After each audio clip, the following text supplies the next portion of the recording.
What if the cruelest tax in America isn't paid by the rich, but by the poor? We talk a lot about taxing the rich. It's a political battlefield, a rallying cry, a moral debate. But here's the twist. The most effective tax machine in America doesn't target the wealthy. It zeroes in on the poor. And it's not written into any government code. It doesn't show up on a paycheck stub. Economists have a name for it, though. The poverty premium, or simply put, the poor tax, where the poor pay more for the same goods and services. Some call it the ghetto tax. And its bite? It's far more brutal than any income tax bracket you've ever seen. Here's where the numbers hit like a hammer. This so-called premium isn't a few extra bucks here and there. It's a massive drain, a quiet siphon of cash. According to a 2016 Brookings Institution study on the poverty tax, low-income families systematically overpay by $500 to $800 a year for essential services like financial products, utilities, and insurance due to limited access and higher base rates. And let's be clear, that's not for vacations, not for luxuries, not for indulgence. That's for the bare minimum required just to survive. Now, you might be tempted to think, maybe it's about bad decisions. Maybe people just don't budget right. But that's the lie. This isn't about poor financial choices. It's about structural penalties.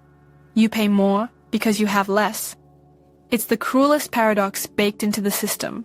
Scarcity costs extra. And to really see this paradox clearly, we have to step outside economics textbooks, into the world of a novelist. The sharpest breakdown of this injustice doesn't come from an Ivy League economist. It comes from a fantasy author, Sir Terry Pratchett. In his Discworld series, Pratchett gives us a lens so simple, so devastating, that economists still cite it today when explaining the mechanics of poverty. He called it the boots theory. Picture this. Two men both need a pair of boots. Same store, same problem. Wet feet. The poor man scrapes together $50. That's all he can afford. He buys the cheapest boots on the shelf, thin soles, shoddy stitching, and after one season, those boots are ruined, full of holes. Now, the rich man walks into the very same shop. He doesn't even glance at the bargain rack. He pays $250 for the top-tier pair, waterproof leather, stitched to last, sturdy as stone.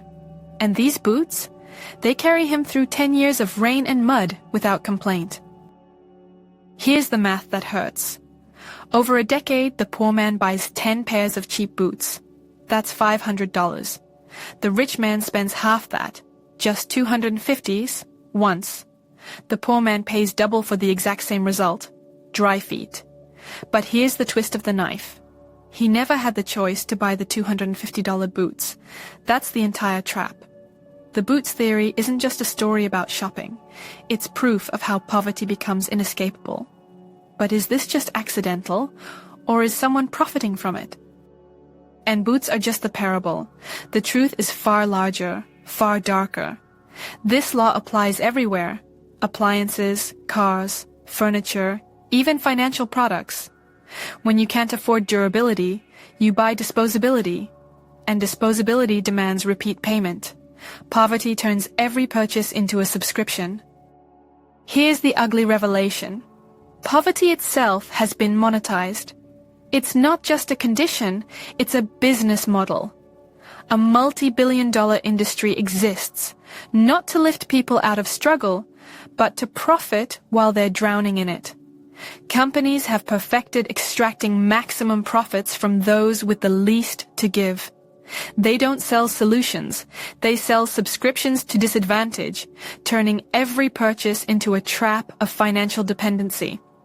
In this model, financial vulnerability isn't a problem to solve, it's a revenue stream to be harvested. And here's the ultimate takeaway. The system isn't designed to help you climb out. It's engineered to keep you in the precise spot where you can be most profitably drained. It's not a ladder, it's a treadmill. So if poverty is a product, you have to ask, who's running the factory?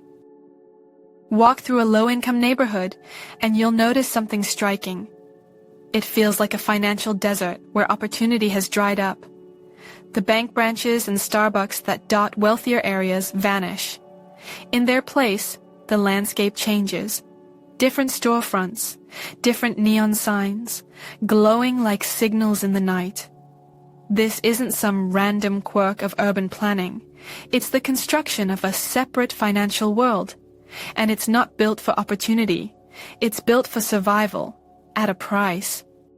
Experts have a name for these areas: banking deserts. A banking desert isn't just a metaphor. According to the FDIC, these are neighborhoods with limited access to traditional banking services, where banks may be absent entirely, or their services are rendered inaccessible due to high fees and minimum balance requirements. And when nature leaves a vacuum, something always moves in. Capitalism is no different. When the banks leave, other players arrive to take their place. So who fills that void? You see them lined up like soldiers on the same block. Check cashing stores with flickering signs, pawn shops with barred windows, payday loan outlets with promises of fast cash, rent-to-own furniture shops offering TVs for just $15 a week. At first glance, they look like a scattered collection of businesses, but they're not. They're the connected limbs of the same body, the body of poverty, Inc. Here it is, the real antagonist, the poverty-inked ecosystem. It's not a business here or there, it's a network, a machine, an economy within an economy. Its entire business model depends on providing financial solutions to the poor, at prices that guarantee long-term dependence. They don't compete with banks. They replace them. And what they offer isn't banking. It's banking's far more expensive shadow. Make no mistake, the geography of this ecosystem is no accident. These stores appear with precision. They bloom in the cracks where banks have retreated, where financial stress is deepest, and where desperation ensures steady business. This is cartography with a purpose. The map is drawn for maximum extraction. And once you step into this system, you don't get to negotiate. You play by its rules. And the very first rule? The house always wins. Every single time. This isn't Las Vegas where you might get lucky. This isn't even a game of chance. It's a pay-to-lose machine. The outcome is rigged before you ever sign the paper, and the player, the borrower, the customer, is destined to fail from the very first move. It still feels like a choice, though. That's the cruelest part. Your car breaks down. You need $500 or you'll lose your job. On the surface, you choose between a payday loan or unemployment. But that's not a real choice. That's coercion dressed up as agency. And once you take the loan, that's when the machine really comes alive. Here's the cold math. According to the Consumer Financial Protection Bureau, CFPB, the average APR for a payday loan in the United States is around 400%. In some states with less strict regulations, it can reach 600% or even higher. Do the numbers. If you borrow $500 for a year, you could owe nearly $2,000 in interest. Just in interest. The loan is designed to be mathematically impossible to pay off within the term you're given, because the goal was never to help you in the first place. The goal is to pull you into orbit, a debt cycle. This is how the pay-to-lose game keeps its players on the board. You can't pay the full loan, so you roll it over. Another loan, another fee, another layer added to the pile. You're no longer borrowing to get ahead. You're borrowing to service the debt you already have. Take Sarah from Chicago. After her car broke down, she took a $500 loan at 400% APR. Within a year, her debt ballooned to $2,000, forcing her to pawn her belongings just to keep up with payments. CFPB 2020. It's like bailing water from a sinking ship with a cup. The hole gets bigger, the water keeps rising, but you're trapped in the rhythm, paying fees just to keep from drowning completely. And that's the clinical explanation. But numbers and mechanics only tell half the story. To really understand this system, we need to stop staring at the rules of the game and start looking at the player. A financial miscalculation doesn't have a fixed price tag. Its cost is set by your wealth. For someone with a cushion, forgetting to cancel a subscription is a $50 annoyance. A shrug, a small dent on a credit card that gets paid in full at the end of the month. But for someone living transaction to transaction, that same $15 error can trigger a chain reaction. It isn't a minor inconvenience, it's the opening crack in the dam. Because in that second scenario, the mistake doesn't stay small, it doesn't exist in a vacuum. Let's trace the path of a single, tiny error. A $15 streaming service auto-renews. The account balance is $16. The payment goes through, leaving $1 in the account. Harmless? Not quite. Because the very next day, the electric company tries to pull $50 from that same account, and that's when the dominoes start to fall. Here's where the system bares its teeth. The bank doesn't decline the payment. It covers it for a fee. That's $35 instantly. The account is now at $84. Think about it. You owed $50 you didn't have, and the bank charged you $35 for being too poor. But the ledger doesn't close there. It's just getting started. Most people don't even know about the second strike. Some banks tack on what's called an extended overdraft fee. Another $25, sometimes $35, if your account stays negative for more than 5 to 7 days. However, since 2023, major banks like Bank of America and Wells Fargo have eliminated these fees under pressure from the CFPB, though the practice may still persist in some smaller institutions. So if you can't scrape together $84 in a week, the debt doesn't pause. It metastasizes. And now the math becomes dizzying. What started as a $15 charge is now over $100 in bank fees alone. In percentage terms, that's a 666% penalty. Not from loan sharks, from a bank. This is the ruthless, automated efficiency of exploitation. A system where the penalty doesn't match the mistake. It multiplies it. So you try to fight back. You need that fee reversed. You pick up the phone. You wait on hold. You explain your situation to a representative reading from a script, someone who may or may not even have the authority to help you. And now you've stumbled into the second system, the one that governs assistance, the inefficiency of aid. Your time has value, but in this system, that value is treated as zero. Spending 45 minutes on hold for a chance to get a $35 fee reversed is rational only if the system deems your time worthless. And for the poor, that's exactly the valuation. This is the hidden time tax. The poor are forced to pay with hours what they cannot pay with dollars. And sometimes, a phone call isn't enough. You have to go in person. That means taking time off work, lost wages, finding childcare, paying bus fare across town just to plead your case at a branch office.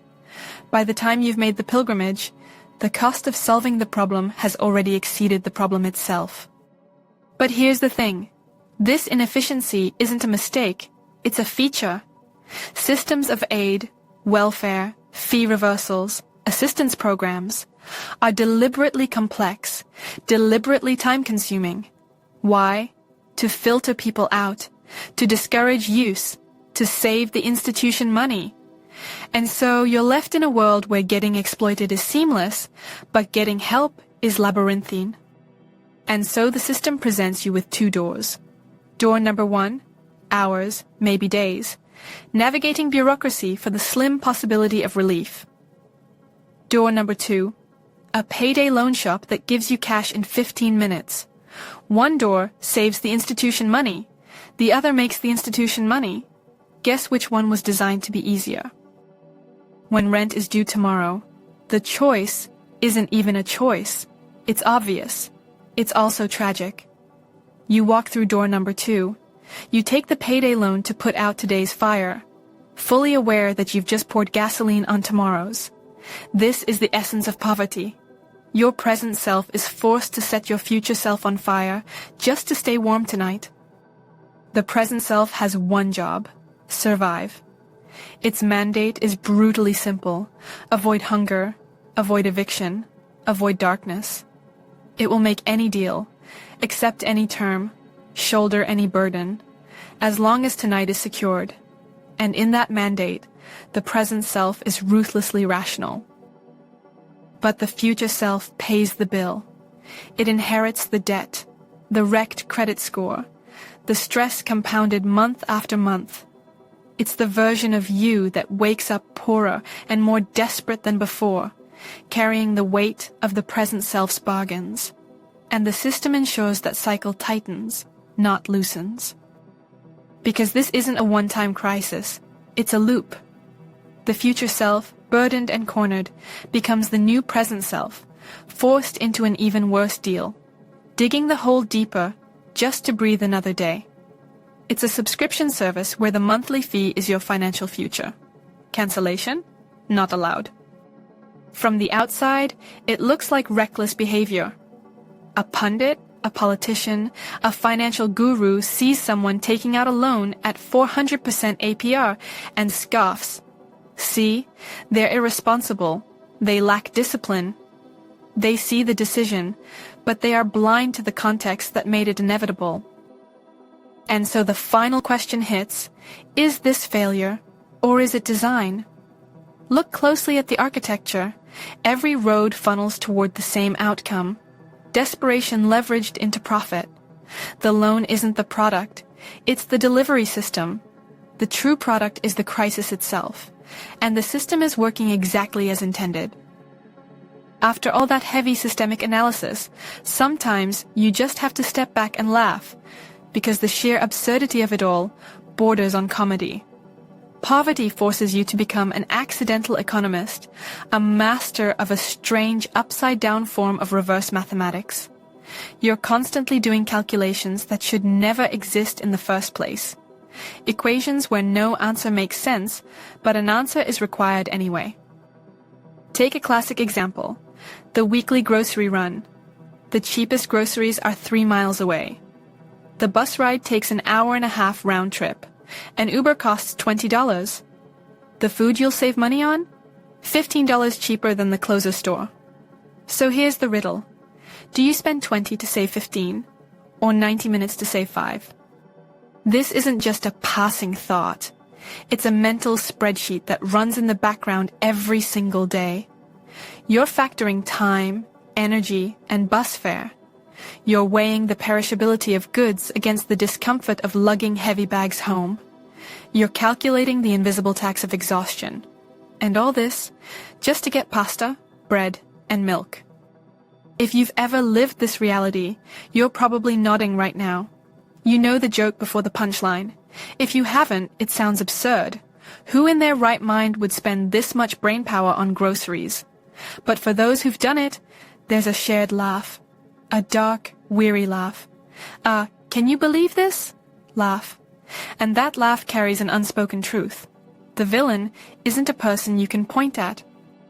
The real enemy is a maze. A system without a face, without accountability.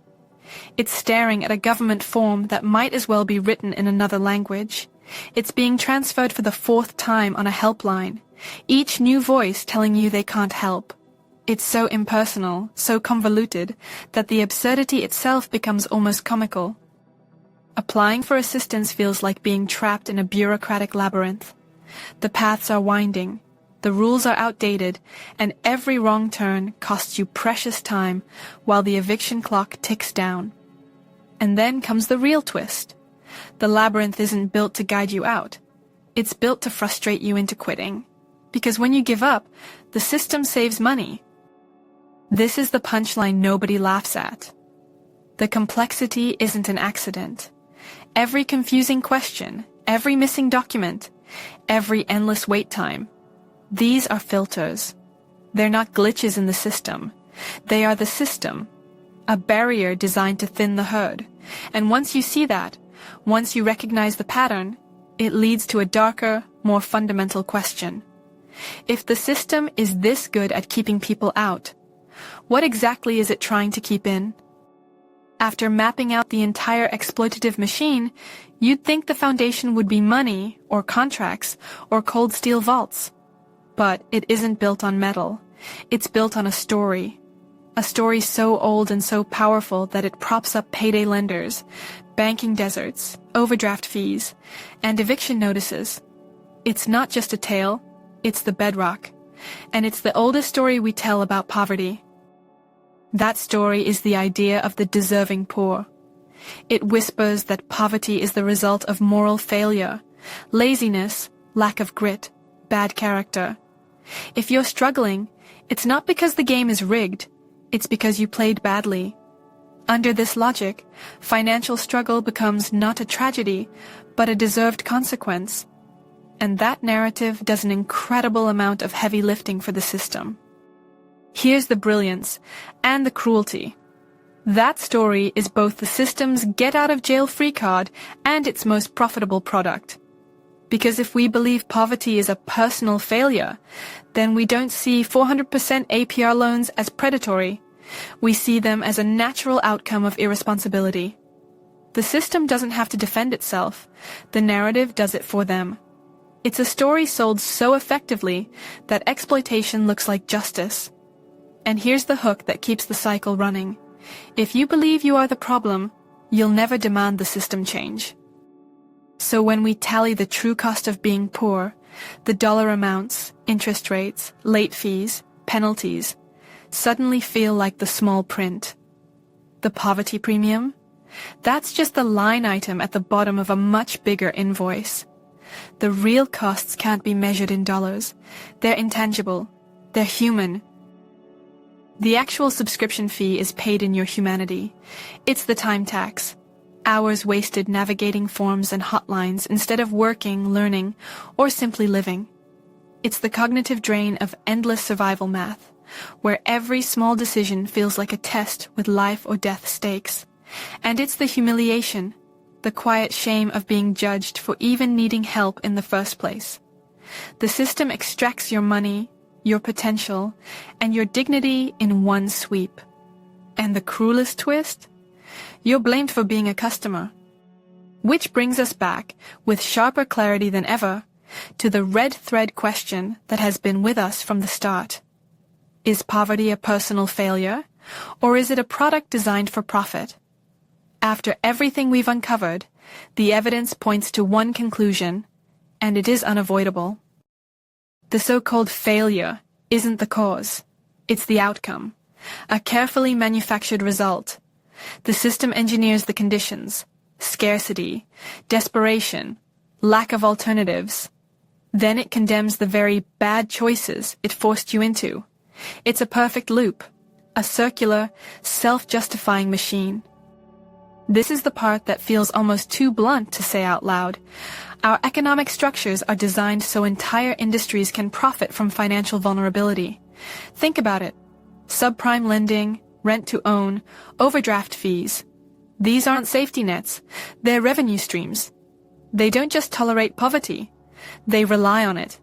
It's not a conspiracy theory. It's a business model. And the raw material is inequality itself. And here's the powerful final insight. For too long, we've been analyzing the symptoms, loans, fees, penalties, while blaming the patient. But the patient isn't sick. The patient has been targeted. The real diagnosis is that corporations have designed a business model around exploitation. And the demand isn't for better budgeting tips. It's for accountability. Because once you see the machine, you can't unsee it. The question is no longer, why don't they pull themselves up by their bootstraps? That question accepts the lie at the core. The real question is sharper, unavoidable. Who is selling them the shoddy boots in the first place? And how do we stop them? Once you see the business model, the entire landscape shifts. The challenge is no longer just understanding the game. The challenge is changing the rules entirely. But there is hope. Change is already happening. In 2023, the CFPB proposed new rules to limit overdraft fees that often hit low-income Americans hardest. Organizations like the National Community Reinvestment Coalition are fighting for fair banking access in underserved communities. Postal banking initiatives offer promising alternatives for bringing affordable financial services to banking deserts. Supporting these reforms and advocating for policies that protect, rather than prey on the vulnerable, can break this cycle. The solutions exist, they just need our collective will to implement them. And that's where the story leaves us, not with a tidy conclusion, but with a challenge. If poverty has been turned into a business model, then the real question is how long we're willing to let that model stand. I'd love to hear your thoughts. Do you think poverty is primarily a personal struggle, or has it been deliberately engineered into a marketplace? Your perspective matters here. Drop it in the comments. Consider supporting organizations like Consumer Reports or the National Community Reinvestment Coalition that are fighting predatory lending practices, or share this video to help others recognize how these systems work. If this exploration struck a chord with you, subscribe and share it. Because the more people who see the machine for what it is, the harder it becomes for it to hide in plain sight. And if you found value in this, give the video a like. It helps others uncover it too. And if you want to see where this pattern leads, I invite you to watch my previous video. Everything is a subscription now, even air. It's the next chapter in understanding how profit has crept into every corner of our lives, not just poverty, but ownership itself,